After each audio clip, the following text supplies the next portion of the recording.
Hello, sports fan. This is Stephen Hill for Sports Choice Plus. I'm bringing you a very special breakdown. Did Paul George mess up his legacy going to the Sixers? Before I get right into that, I want to make sure you're subscribed to the YouTube channel so you get all the updates and all the breakdowns. Without further ado, let's get right into it. Paul George, let's face it, we'll get right into it. Paul George chased the money. When the Clippers offered him that extension, it wasn't quite a Kawhi deal, but they offered him something. He should have taken a look at what Philly had to offer and looked at Joel Embiid and looked at the young stars and saying, this is not going to work. From the standpoint of Embiid's knees, there's no timetable on how healthy he's going to be and if he'll ever get to that point where he can play healthy again. You got to ask yourself, from the standpoint, is Paul George, with the remaining years left in his contract, is he going to have enough to help Philly get over the hump in the East? With so many different teams rising, you got the Detroit Pistons coming up. You got the Indiana Pacers getting better. You got Orlando, when they're healthy, getting better. You have so many different teams on the rise in the East. You just got to ask yourself, is Paul George going to make a difference for the Philadelphia 76ers moving forward? With a hurt Embiid, with a hurt Paul George, you got to ask yourself, what's the real thought process for them moving forward for the remainder of the season next year? Playoff P is not anywhere close to coming back. So I think the Philadelphia 76ers have to be real with themselves and possibly trade Paul George next season.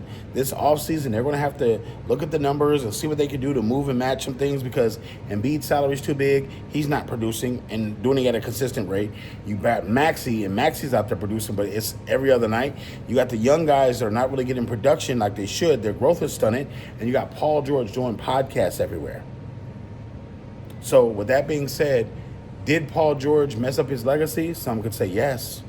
But when it's all said and done, I'm not mad at the man for taking more money for his family and his future, securing the bag.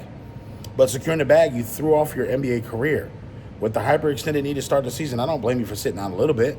But when you came back, you weren't in shape. You weren't the guy that we knew. So it just begs to differ. Maybe Paul George should have just stayed put in L.A. Sometimes wherever the grass looks greener or there's more money, it's not actually greener. Look at the Clippers right now. They're thriving without Paul George. They're thriving with James Harden playing point guard in a certain sense of he's able to dribble, he's able to pass, he's able to distribute the ball. And even though Kawhi's not playing every single game, he's giving you something almost every other night. So you just got to ask yourself, is this legacy hurting? It probably is. But when it's all said and done, we don't think of Paul George as a champion. We don't think of Paul George as one of the greatest. No, he was a great 3-and-D guy as far as skill set, being able to shoot, being able to play defense, being able to have a full game offensively where he could play like Kobe, play like T-Mac. He had the smooth shot. He had the smooth off-the-handle dribbles. He could dunk. Yeah, but when it's all said and done, we're not going to think of Paul George as a champ.